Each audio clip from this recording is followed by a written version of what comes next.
Fumoto valves, there are different varieties. We'll go with your standards. F106S is for specific vehicles with different drain plug thread sizes and depths.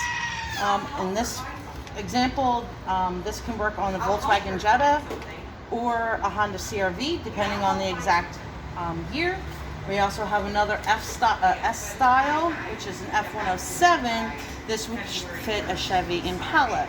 Again, the thread style is different, where it is smaller in the MPT size versus a CR-V or a Volkswagen is bigger.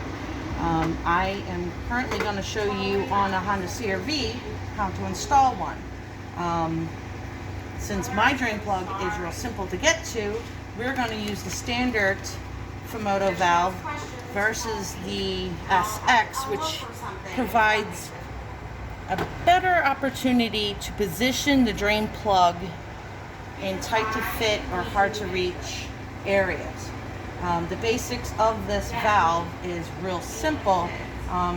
When you get your oil changed, you always have to remove your drain plug, and over time it wears the threads on the drain plug. And if someone's not paying attention, they can start cross-threading it, which damages the drain plug and the oil pan. So Fumoto has come up with a nifty design where you plug it into the drain oil drain pan, leave it, and they have these quick release valves which allows the oil to flow out. No more twisting, turning, or cross-threading. So I'm going to install the S one, not the SX. However, on the S's, you have your gasket, like any other drain plug always has a gasket, and you would screw it in and put it into position. They're always equipped with a lock on it. And this one, yep. So it should come. Don't hold me to this is my first one. I did a lot of research, but haven't played with them until now. Okay, that's open. Alright, so every Fumoto valve comes with a safety clip. It has like a little attachment in here that's notched to go between the release and the actual spring-loaded valve. It should come in like that. When you're not doing your oil change, you put it there. It's a safety lock. A lot of wire harness connectors have these locks in there, so something can't nudge it to come free. Once a Fumoto valve's installed, a simple oil change will be removing your safety cap, put it to the side, and this lever you're going to actually push down. On this one you pull up and you turn it. And with that, it opens the valve. Now I'm going to show you a demonstration with a flashlight so you can see it without oil being in the way. Hold on one second. Alright, so example, this would be installed in a vehicle. You don't see no light coming through. Once the valve is open properly, that's where the oil will come through. And then once you're done with your oil drain, you pop that back, it's spring loaded, and then you would add your safety lock right in between the two. Real simple. On these valves, you can just let it drain out like that, or they come with a clear rubber hose that you can use to help drain into your oil drain container, whichever one you're using. And they make ones that have a slightly longer nipple on the end, so the hoses would stay on better. This one that we're installing really doesn't need the longer nipple because it's an easy access. That's why we're using these styles. Now that's just the regular S version.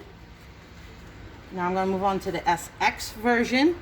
And again, it tells you what the thread size is. Great thing also I like about this so far, and I haven't used it yet, just based on research and what I've read about them. And I open up the package and it tells you what to do. Installation, preparation, hand tightening, torque, close, lock. And if you have any questions, in this package also comes with, if you're happy, you can tell them about it. If you're not happy, whatever, you can call them. There's also customer information and customer service on there. So they offer great support.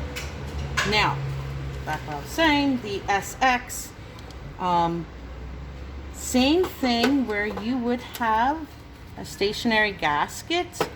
This would be your stationary gasket here. This allows you to go into place.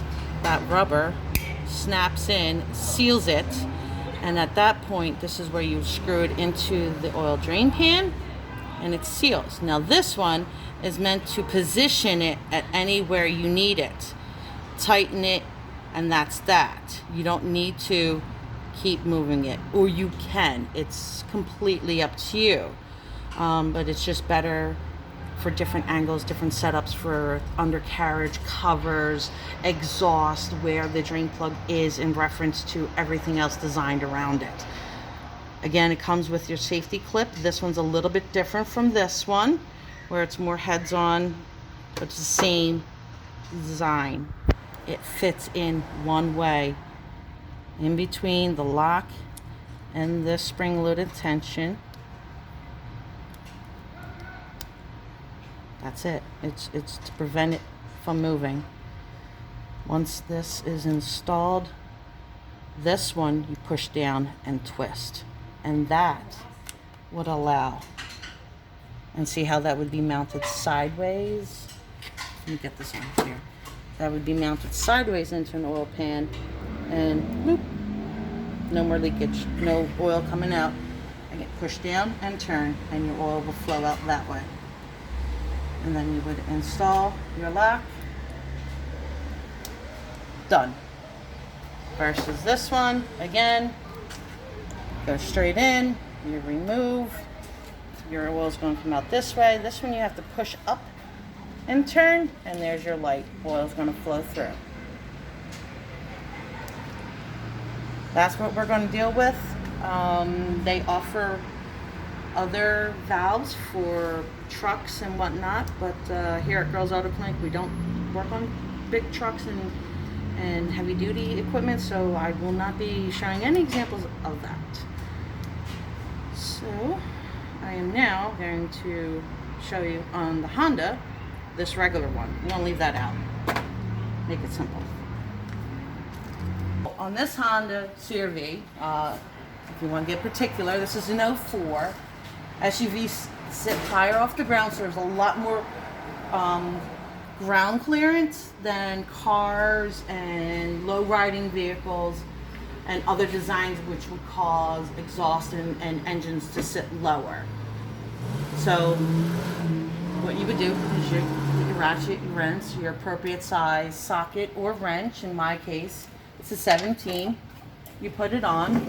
Always have your drain pan or whatever accessible and close by. Pop it loose and go by hand to loosen it. And once we get a lot of this out, I'll show you what the inside of the oil pan looks like. But here's some direct examples of the oil drain plug. There's its washer. A lot of them are crush washers, so in this case it would have to be replaced, which is no big deal. For proper shops that do oil changes, they would have a replaceable crush washer.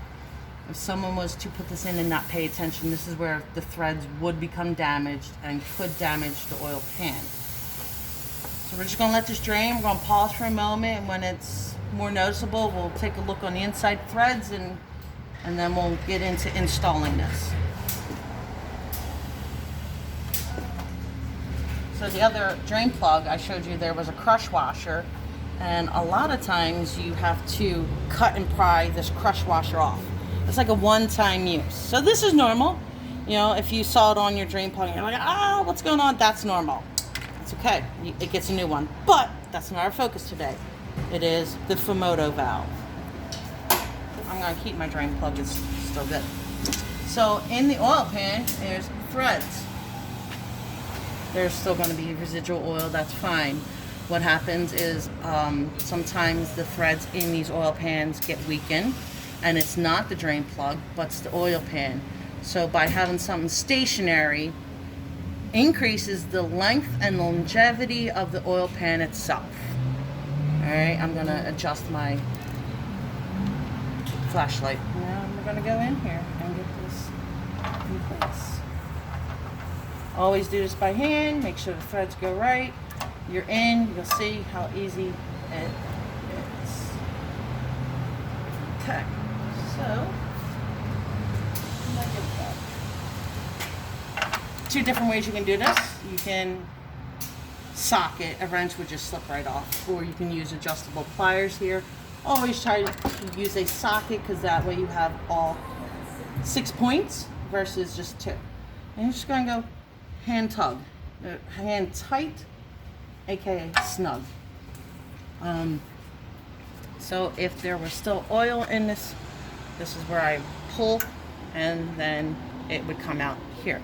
Let's see if anything accumulates and comes out, which might take a little bit because most of the oil is drained out. Okay, so we're not seeing any oil come out because I did let it drain low before installing this valve. This valve is so simple. For any future oil changes, you're just going to push it up. You're going to put your flip back in.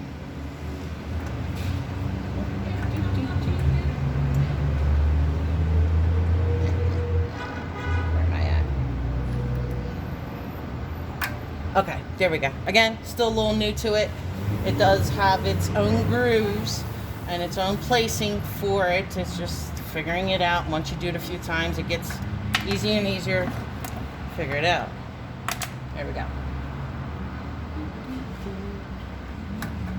Alright, so next time you go do an oil change, your next major worry, if any, is find out where your oil filter is, accessing it, and draining that.